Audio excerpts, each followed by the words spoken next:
Because, everyone that's from Tucson is like honorary Latino, Latinx. I don't know what the fuck is the political way to say that. Oh, it depends on the person. It depends on the person. Hey, y'all. Welcome to Whiz Babble. I'm Whiz, and today I am here with my good client friend, Eva Pena. And she's going to, help us all understand more about Greek life and her sorority in particular. I personally am just super ignorant on Greek life in general, even growing up in a college town. I feel like I only know stereotypes. I feel like the realities that I have seen have been stereotypical, which is very unfortunate. And it's really giving me a bad taste in my mouth, really made me stay away from all of that. And whenever during our last appointment when you were in the chair and you brought up your sorority, I was like, wait a minute, because I know you. Yeah. And I know the type of person you are and what you're about, and I'm like, okay, something's gotta be special about this. And sure enough, it is. It's very special. So do you want to go ahead and introduce yourself further, let the people know what you're about and what your sorority is about? Sure. Thank you. So my name is Eva Pena. I live here in Tucson. I am a social worker, and I was born in Arizona, but I left after high school and went to college in Michigan. So I spent some time away and then came back here, finished out my degree at U of A, and I've just been working here for the last 20 years, like I said, in social work and doing that kind of thing. But throughout all that time, I joined, it's a very long story, but yes, I'll say I joined a sorority, which is called Lambda Theta Alpha Latin Sorority Incorporated. So already right there in the name, you can tell it's a little bit different than your typical sorority, like what you were talking about earlier. So our organization, Lambda Theta Alpha Latin Sorority Incorporated, was founded in 1975 in Union, New Jersey at Kane College. At the time it was called Kane College, now it's called Kane University.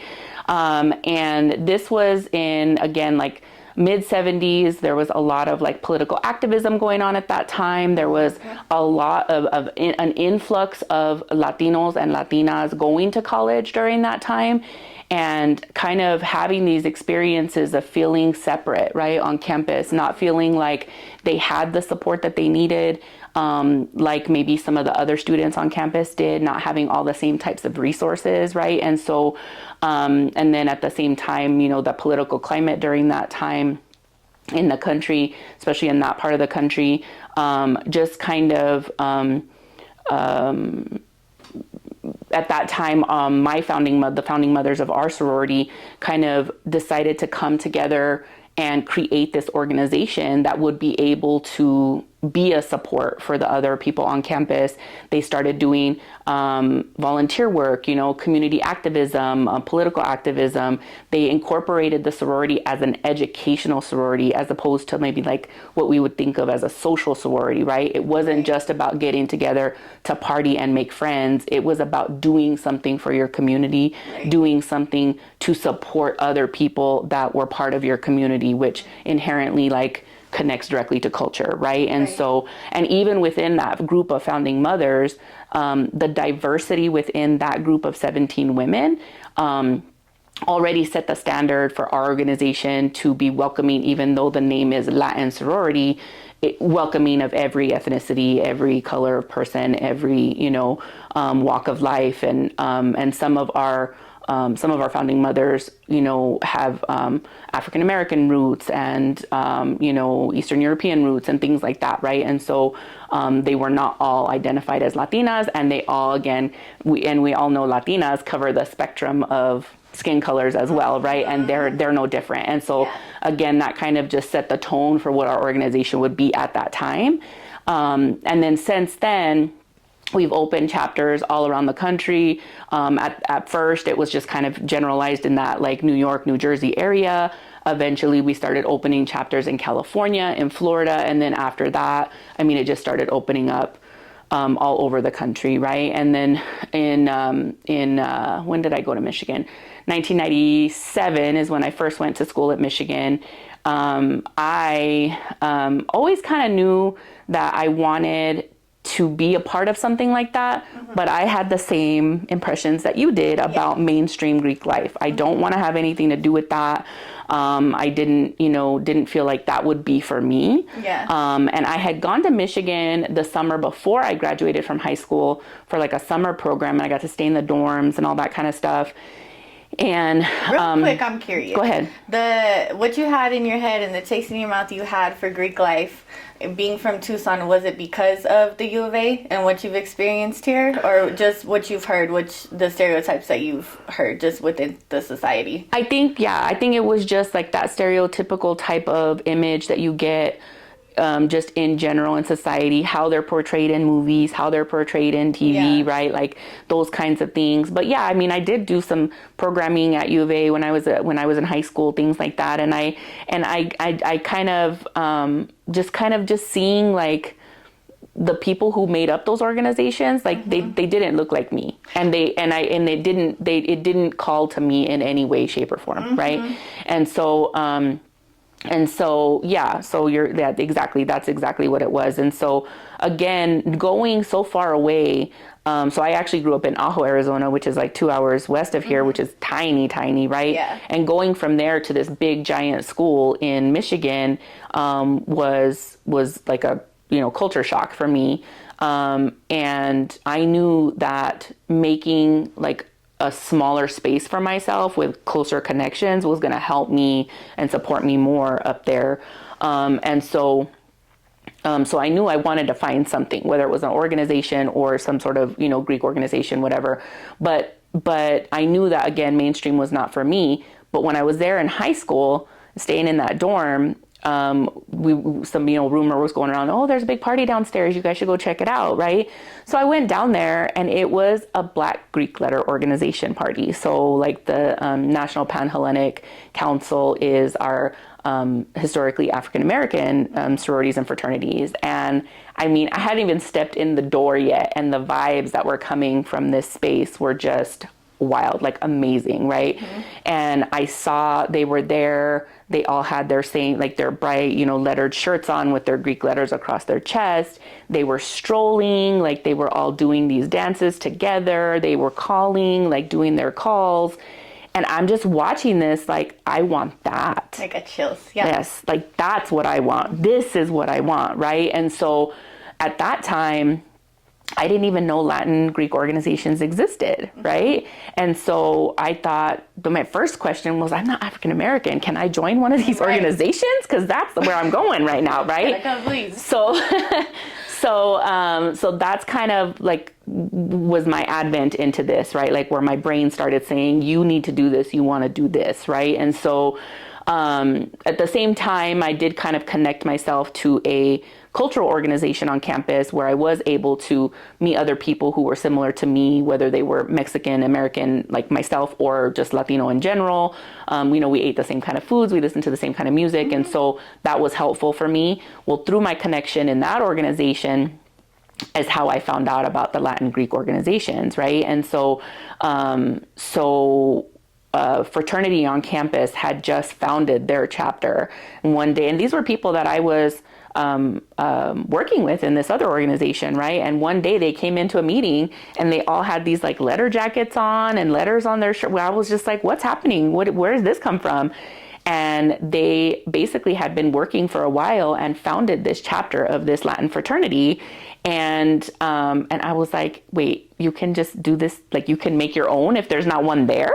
I was like, okay, mind blown. Light bulb. Yes, exactly. And so that was kind of where I started that journey of looking and exploring and researching all these different Latin Greek organizations that existed around the country. And ultimately, I mean, literally I had like a binder with all their web pages like filled out. So I knew what all their values were. I knew what their traditions were. I knew what their colors were. I knew all their symbolisms, like all of them, because I wanted to be as informed as possible to make this decision, right? And so During the time that I was doing all this research, I came to find out that there was a couple other women on campus who were also kind of looking at doing this same thing. So I was like, let's get together, let's talk about this. And ultimately we decided on Lambda Theta Alpha and started down that path of being able to create a chapter at the University of Michigan. So that was like early 1998, maybe I'd say. If not late 1997, because it was that first semester that I was there that we kind of started the conversation. We started that process, I think, in 1998, but it wasn't until January of 2000 that we finally founded the chapter. So it was a long journey to get that to happen. And we founded Beta Omicron chapter at the University of Michigan. And it was the first chapter of Lambda Theta Alpha in the Midwest. And so we basically opened up that whole area of Lambda Theta Alpha in the country. And since that time, I mean, we have chapters in all over Illinois. We have chapters in Chicago now. We have a chapter in Detroit. We have chapters in Ohio now. And so that area has really grown since we started the chapter in 2000. That's fucking beautiful. Yeah. That shit gave me chills. I got tears in my eyes. It's beautiful. First of all, like, I talk about movers and groovers a lot. That's the definition of movers and groovers, y'all. Like, and having the episode that I put out a couple months ago, because it'll be a couple months then, is talking about just do it. You know, like, and I mean, thank you for just doing it, you know? I say thank you because this has just opened up my mind to things, and I know if I went to college, I would join y'all's, you know what I mean? Like, just being from Tucson, the culture that raised me is definitely Mexican. So, and I don't know, I'm a fucking mutt, and I've always been around a whole bunch of different people my whole life. Very, very thankful for that. Very thankful for, like, my path and that's a thing. And thankful that there are people who are open to connection through like-minded community and culture, and not just the color of your skin. Yeah. I think that's beautiful. And I'm so thankful for that. And, you know, I have a Latina daughter, and, you know, like, it's really cool. I hope that she wants to go to college. I mean, you know, if my kids choose not to go to college, that's cool too. There's a whole bunch of stuff, but if they do, if and when they do, I know that there are things for her, at least. I don't know about fraternities for my son. He is a little white boy, though. Let's just talk about race for a second, because I think that does play huge into, like, the stereotypes of Greek life and what I've known.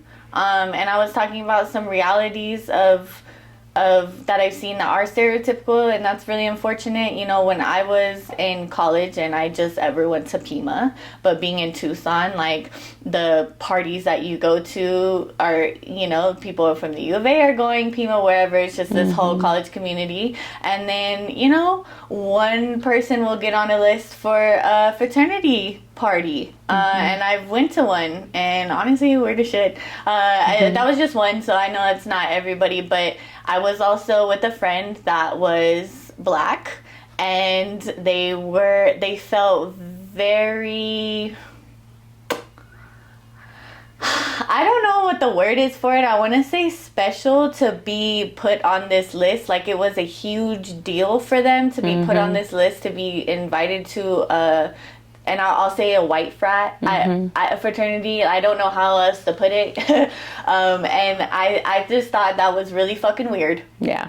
I just thought it was really fucking weird. Yeah. And I didn't like it. I've talked to, you know, I worked right behind the fraternity houses at the U of A when I worked at G's Barbershop, and I had a lot of clients come in. I got a couple of frat boys coming to me, Black frat boys, and I've talked to them about tokenism and things like that, and what is, because they weren't in a Black or African American fraternity, you know, and it's just always just kind of weird to me, and I feel like race does play a big part in it. And I think race plays a big part in American culture in general, and that's always gonna fucking bother me. Like, I fucking hate it. I think it's unnecessary and it's fucking ugly. And I love to hear that that's not a thing with y'all's. I do think it's so important for people, especially far away from home, to be able to hang out with people who are like them. Yeah.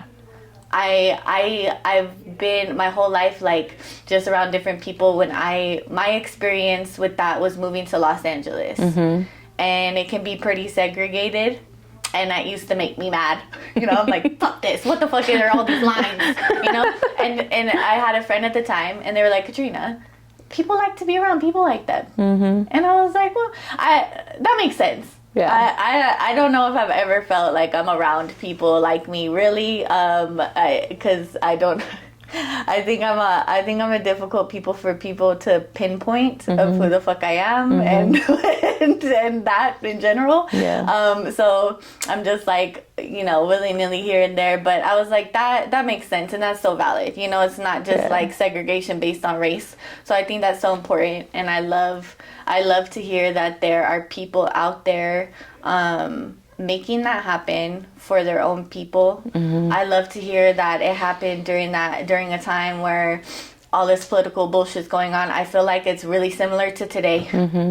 And you know, you said it's been 50 years that y'all have existed. Yeah.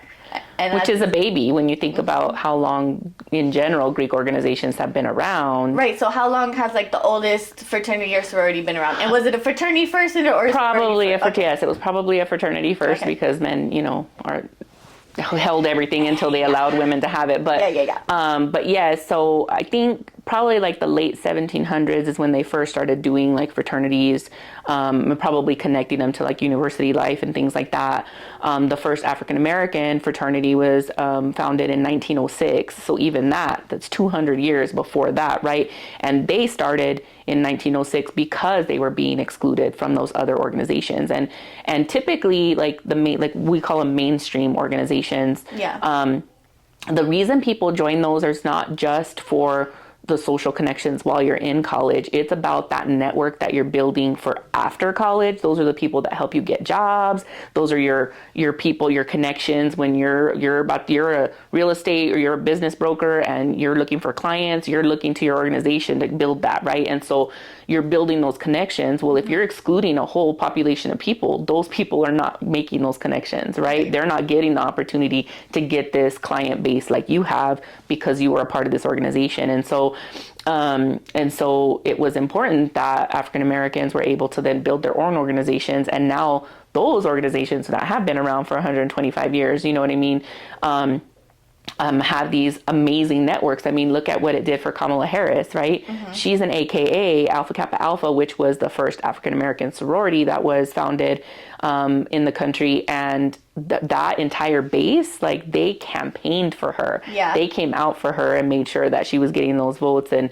getting that support in all the different places that she was going to campaign during that time, right? And so those networks, that network and those connections really make a difference when you're a part of an organization like this. It doesn't matter if it's a small one that's only been around for 50 years.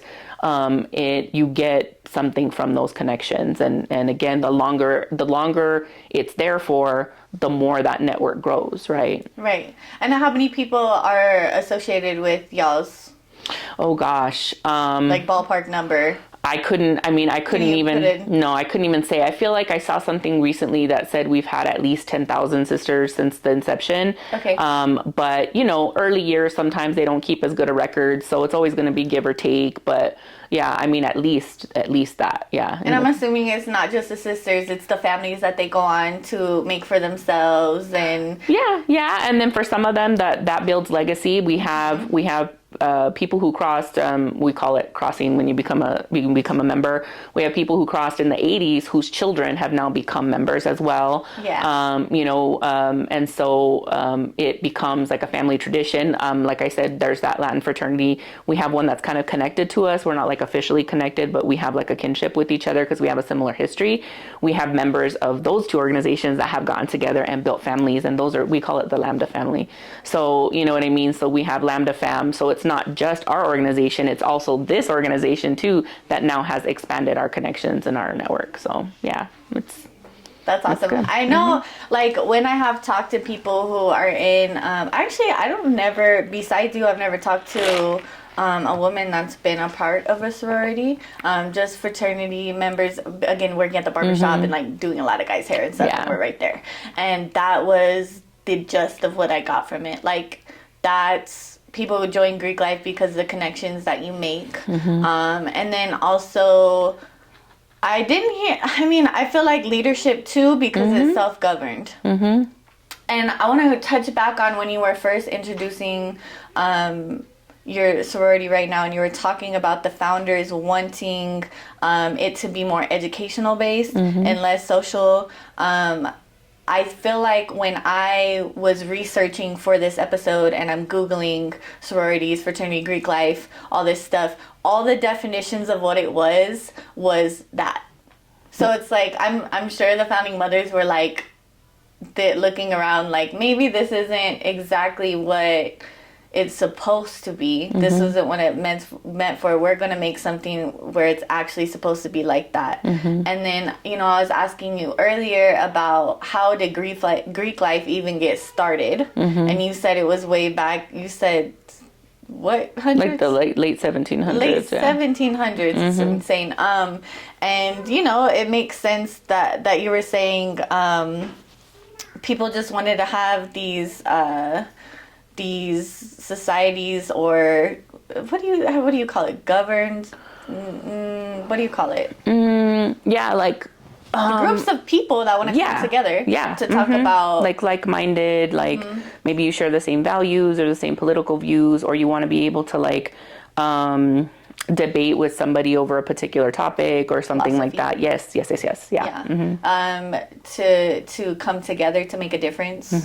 I think that's huge. I think that's beautiful. I think that's really cool.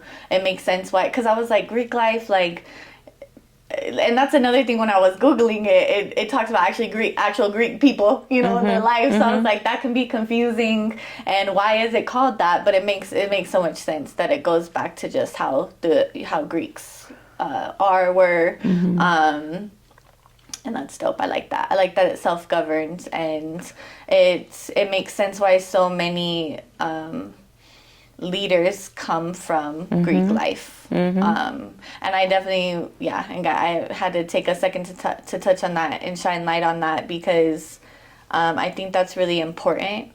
I personally believe that we need more like young leaders in the world. I mean, and I'm talking about like leaders of countries. I really have always felt like that. And I see it happening with some countries, and good things are happening. The way they're leading their people is they're standing next to them. And I love to see that. And I feel like, if people will go based off stereotypes so often for so many things, and if somebody can just watch this episode, or just meet somebody in y'all's sorority, or like-minded fraternities and sororities like y'all, and just get the idea of what it's supposed to be and join it, and then like, who knows, like the next great leaders are going to come from that. And maybe not. Maybe they just pop out of fucking nowhere. And I think we do recruiting throughout the year. We try to hold like events just to teach people about our organization, to let them know, hey, if you want to join, you can. This is the way you can do that kind of thing. They do that on campus. We, as the alumni chapter, do that out in the community. And I think because we live in our own world, we live and breathe and eat LTA, right? And so it's always on our mind. We're always thinking about it because we're in it. And I think we take for granted that not everybody knows that we exist. And so we have to work really hard to like put that out there. It's always been one of my favorite things to talk about. So if somebody even asks, what does that shirt mean? I could talk for like an hour about it, and they're like, oh, I didn't want to know all that. But sometimes they're like really interested, like you were that day when I was telling you about it when we were getting my hair done. And so, but it is interesting because it is through those other channels, like some people from other organizations know that we exist, and then they might bring that up to somebody who they think would be a good, a good candidate, or might be interested in it. Hey, you should go check this out. And oftentimes that is how people find us, is because that through that word of mouth and other people who know that we exist. In our alumni chapter here in Arizona, we just inducted 2 new members in a couple months ago, and one of them was introduced to us by a close friend who happens to be part of an African American fraternity. And he was like, oh, if you're looking for something like that, I think you should go check these people out. And she has really, I think, found what she needed. You know what I mean? So yeah, sometimes that's how it happens. In undergrad at college, there's, org fairs, and like people are going out to look for things to get involved in, right? And so you'll see all of the organizations out there, whether it's mainstream, African American, Latino. There's all kinds of what do they call them, like affinity Greek letter organizations now. There's cultural ones, but there's also like an LGBTQ fraternity out there now, things like that. Fire. And so there's something for everybody out there. And that was something else I was going to say too, when you were talking earlier about, wanting to be surrounded by people who are like you, even within the Latin Greek community. There's so many of us. If you really looked it up, I mean, the list is like this long of how many fraternities and sororities there are that exist now since we started back in the 70s. And that's okay. Like, we're like, the more the merrier. Like, we're not for everybody. It's good that there's options for people, and some people are going to be a better fit in this organization, and other people are going to be a better fit in our organization. And so that's okay. Like, we're not mad about that. We love that there's so many options out there for people to have a connection, regardless of wherever they go. And so I've seen that over the years. Like I said, back then there was already a lot. There's even more now. And so, yeah, we're fine with that, Yeah. I love that. I love just the inclusion, and, this may not be for everybody, and that's okay. There's something out there for you. Keep that in mind, y'all. There's always going to be people out there for you. You're going to find your people. Anybody who feels lonely, feels like they don't have a sense of community, keep reaching out, keep putting fillers out. Your people are out there for sure. I just want to put that out there for everybody, because I can understand how that feels. And I could only understand, I could only imagine how it would feel for a minority or suppressed people in general. You know what I mean? Just women in general back in the day, when there probably weren't any fucking sororities at all. People of color, people a part of the LGBTQ community. Did I say those fucking letters right? God damn it. Okay, well, everybody fucking knows what I'm talking about. Yeah. Just for everybody. And then going back to talking about these organizations really, I want to say, what's the word for it? Not breeding leaders, but supporting leaders, or training, fuck, what's the word? There's a better word for it I'm trying to think of. It's okay. My ADHD is gonna get the best of me right now. Building, creating, it's more of like a not parent, raising. Okay. Yeah, raising these leaders. I love to hear that, because I don't think we should just have young leaders. I think we should have leaders that represent all different sorts of people, and not just one. And this is just an American fucking thing, because I can't speak on it anywhere else. I don't really know what the fuck's going on. But in America, we need different types of fucking leaders that actually represent the people. Because I feel like the leaders we have now do not represent the majority of us, or at least our kind of America. I kind of believe there are 2 kinds of America. Yeah, I see that. White America, and then there's the reality one. I feel bad for white America, because they live in this reality that is not true. When I travel, most places I go, people all look alike. That's one thing I love to come home to, is that everybody's fucking different. I love that shit. Yeah. It's what America is. It's what it always has been since since, you know, all the fucked up shit that happened in the beginning. Like, it's like, I don't understand how it's always been like this, and how honestly, like, white America has made it like this, bringing people from all different places to help build this motherfucking place. Yeah. And then trying to make it not like that. No. Yeah. This is who we are. And it's fucking beautiful. And I love to hear that there are leaders being born that feel the same way. And are definitely, you know, I'm gonna put it out there, definitely going to represent us as a whole as that kind of America one day. And that's really fucking exciting to me. Yeah, no, definitely. And organizations like this, they give young people while they're young, while they're in college, while they're figuring out who they are, the opportunity to be in, like, you know, I mean, I'll say position of power, but like within their space, right? Like maybe you're on the chapter board, you're the chapter president, you're then the spokesperson for that organization on campus. So you're going to that next level up and speaking your piece from the point of view of that organization. And you're a part of maybe the, what they call it here, like the board that governs all the Greek organizations on that campus or whatever. So like you're at a different level, you're meeting administrators, you're doing those kinds of things. So it's getting you exposed to that. You are learning how to like run an official meeting. You're maybe learning how to give trainings. Like you're learning a lot of leadership skills all along the way while you're a part of an organization like this. It's part of becoming a member, and it's also part of what you do when you're a member. And then for us, because we do have our, like you said, we're self-governed, we have our own internal leadership structure.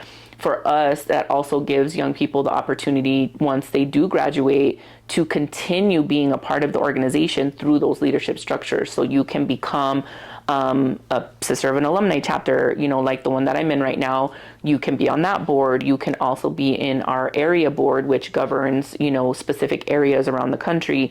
There's a regional board on top of that. Like, so ours here in Tucson, we're part of the Southwest region, which includes like California, Arizona, New Mexico, Colorado, and then above the regional board is our national board. And we've actually had sisters here from Tucson serve on the national board. And so in the past, and so it is a really great pathway to continue that work, even into adulthood. Right. And then again, continuing that building your professional skill, building those leadership skills, but also, expanding that network, right, that I talked about earlier. So, and then whenever you keep saying like sisterhood, and then for fraternities, brotherhood, and that's like family, and family is forever. So this is y'all's whole life. Yes. Yeah. So for us, and we have seen that, and I think that's part of the reason why we emphasize this is typically in mainstream sororities, a lot of times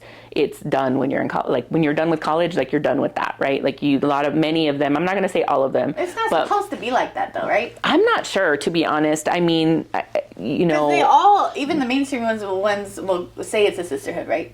Yeah. I mean, they call it, they call it that. They use that word, right? But I mean, I feel like, so again, when mainstream fraternities and sororities, like they're bringing in like maybe hundreds of people every year, right? And they have that many, if you have that many people, not everybody's going to have this like close relationship with each other, right? And again, everybody has their own motivation for why they join, right? And so if really you're joining to make friends while you're in college, to have fun parties to go to and do things like that, then maybe when you're done with college, that is why you're done with the organization, right? And you don't really do much with it after that.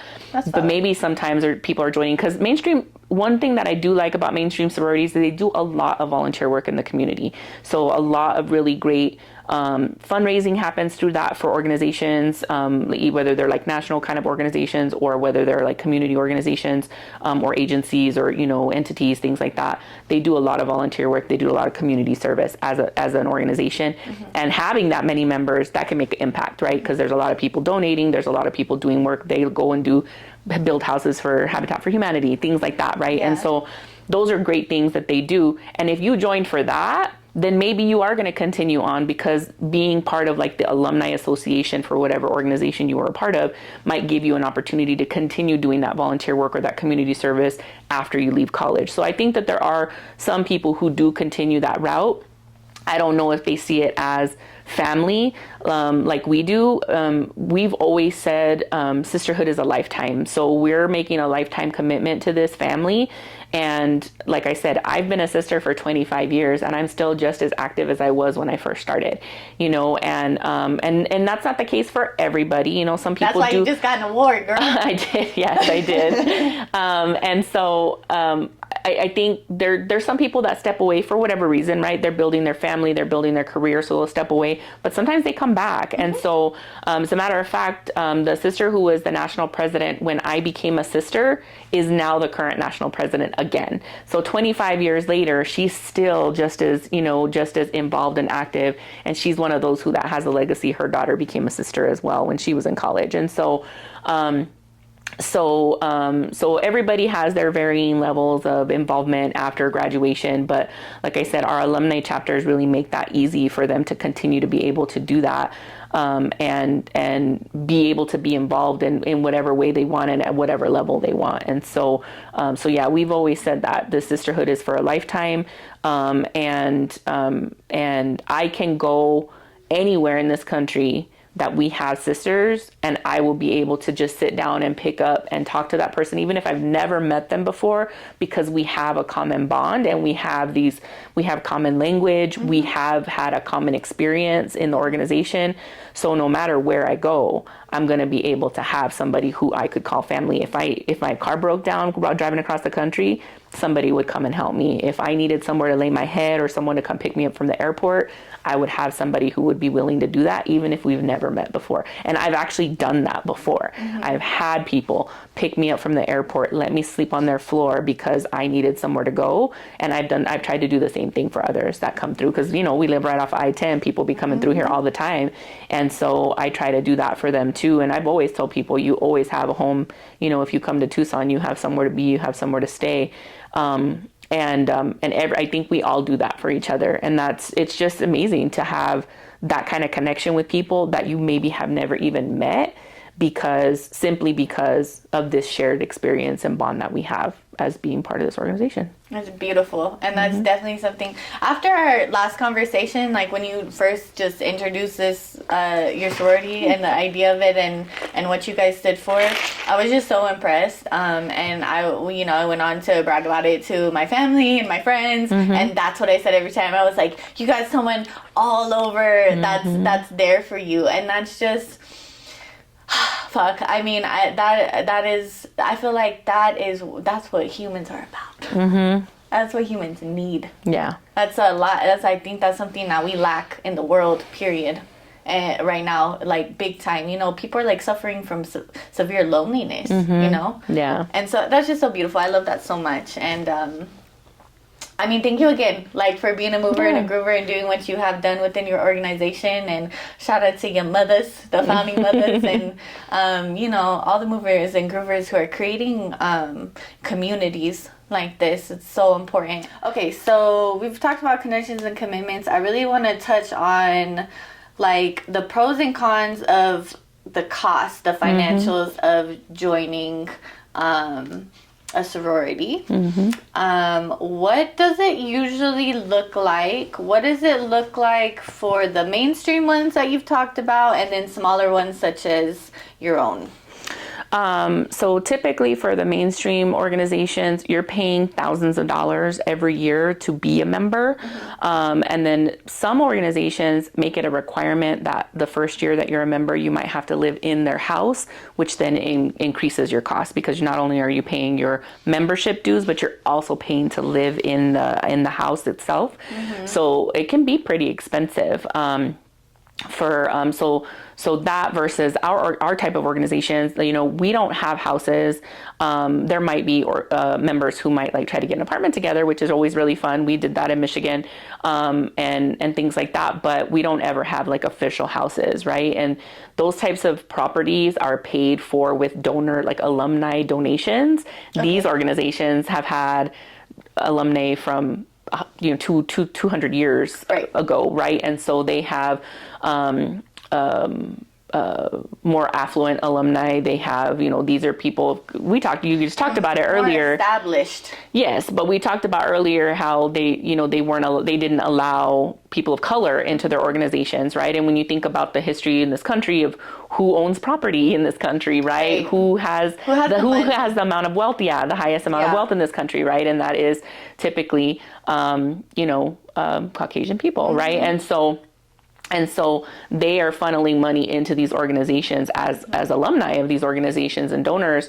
And so they're able to keep up properties like that. They're able to own properties like that. We're considered babies when you think about Greek life. And, we've been around for 50 years, but there's also a certain, liability that comes with having a house that you're as an organization, backing. And so our insurance wouldn't cover things like that. We have insurance for all members, but if we were to have an actual property, like that would increase our insurance rates. And that's also what would increase our costs as members, right? And so because we don't have places like that, our costs are not as expensive. Our membership fees are paid each semester, and they're very, very reasonable, whether you're an undergrad or an alum sister. And then we don't have like those housing kind of costs in addition, right? We do have some national events, like I just talked about. Our national convention just happened in Puerto Rico. So you sometimes will have to save up to go take part in some of these national events that we have.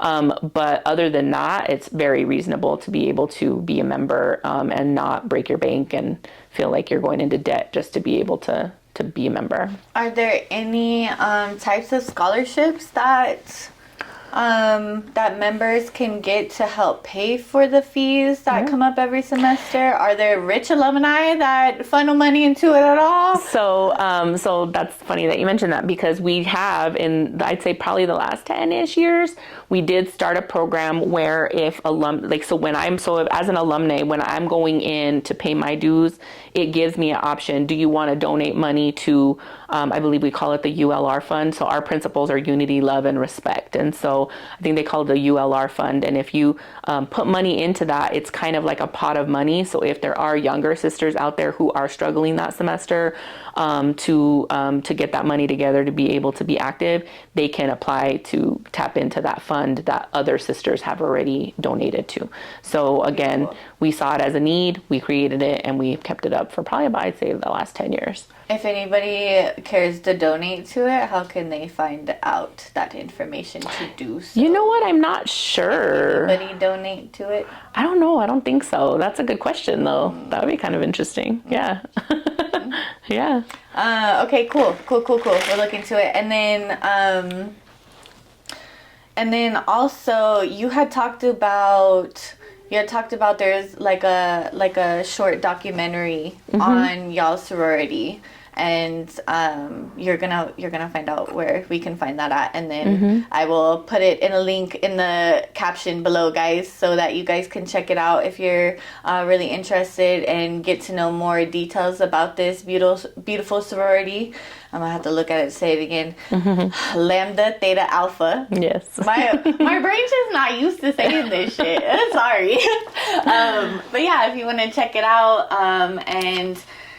and get involved, if you're in college and you're looking for a community, or you just want to spread the word, raising awareness to it, helping the sisters out in their movement, that would be awesome. Yeah. And the other unique thing about Lambda Theta Alpha is that if you've already earned your college degree, but didn't join a Greek letter organization while you were in college, Lambda Theta Alpha allows college graduates who have a bachelor's degree to join as a postgraduate. So you can join through our alumni chapter, so it's never too late to become a sister of Lambda Theta Alpha. I'm going to get a bachelor's degree. That's all I'm going to get it for, y'all. I don't need to know.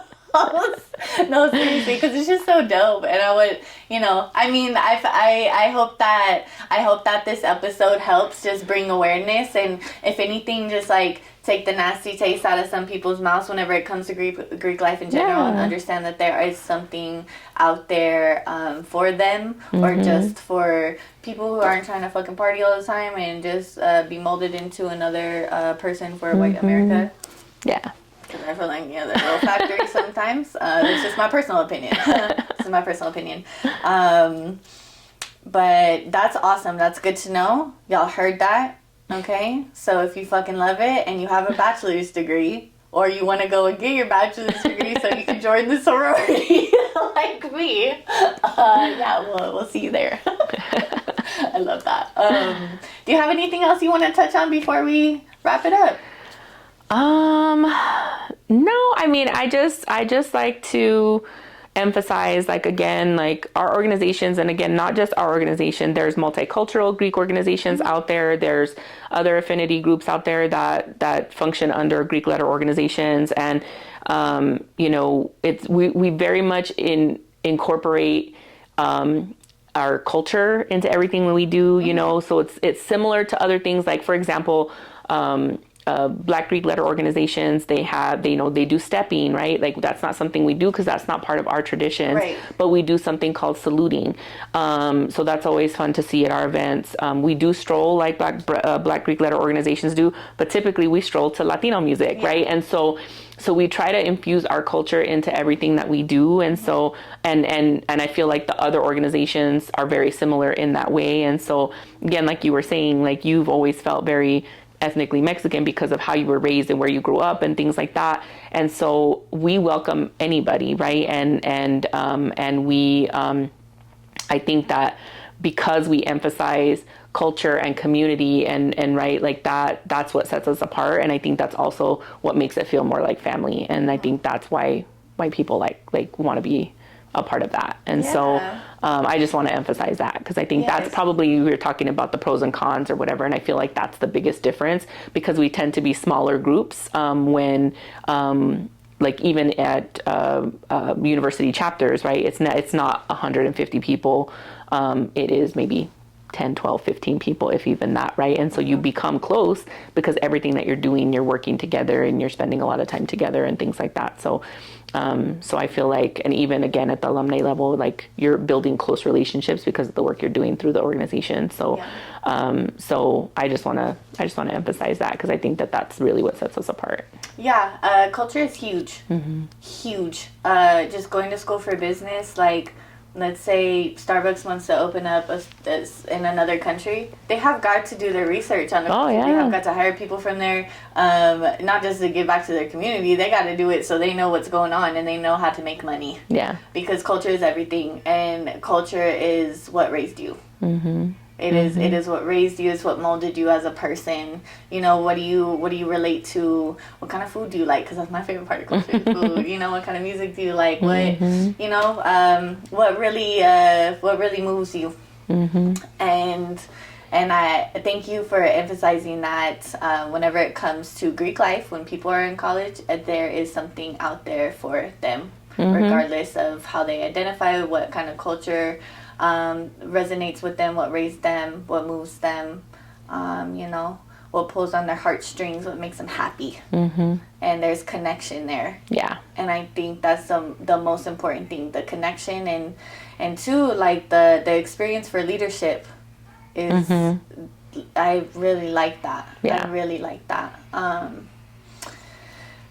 Thank you. Thank you so much. No, thank you for inviting me. You know, like I said, I love talking about it. So. Of course. And then I'll do it one more time. Go Lambda Theta Alpha. And then she gave me this shirt. And on the back it says Latin by tradition, not by definition. And I fucking love that. I feel like a lot of people from Tucson, whether you're Latino or not, can feel that. Because we know who the fuck we are. And we know what's going on here. And yeah, Tucson is definitely Latino as fuck. And I want to say Mexican because, it wasn't but like 100 years ago that we were Mexico. Oh, yeah. I love to tell people I love to tell people that they're visiting and they're like, what? Oh, that makes sense. Yeah, welcome. Yeah. You're not visiting Tucson if you're just in like Oro Valley or Marana. Go downtown at least. Yeah. I don't know. But thank you again, Ava. I appreciate you so much. Yeah, you're welcome. All of the love and support to you and your sisters and everything that you guys are doing. Thank you. Any way I can help outside of just this episode, let me know. I fucking love it. I'm here for y'all. Yeah. I don't know what the fuck is it called. I'm not a supporter now. I'm a supporter. I'm a supporter. I fucking support y'all and everybody who's out there doing stuff like this. We fucking need more of it. Yeah. And thank you guys for listening to us babble. I hope y'all enjoyed it. Bye.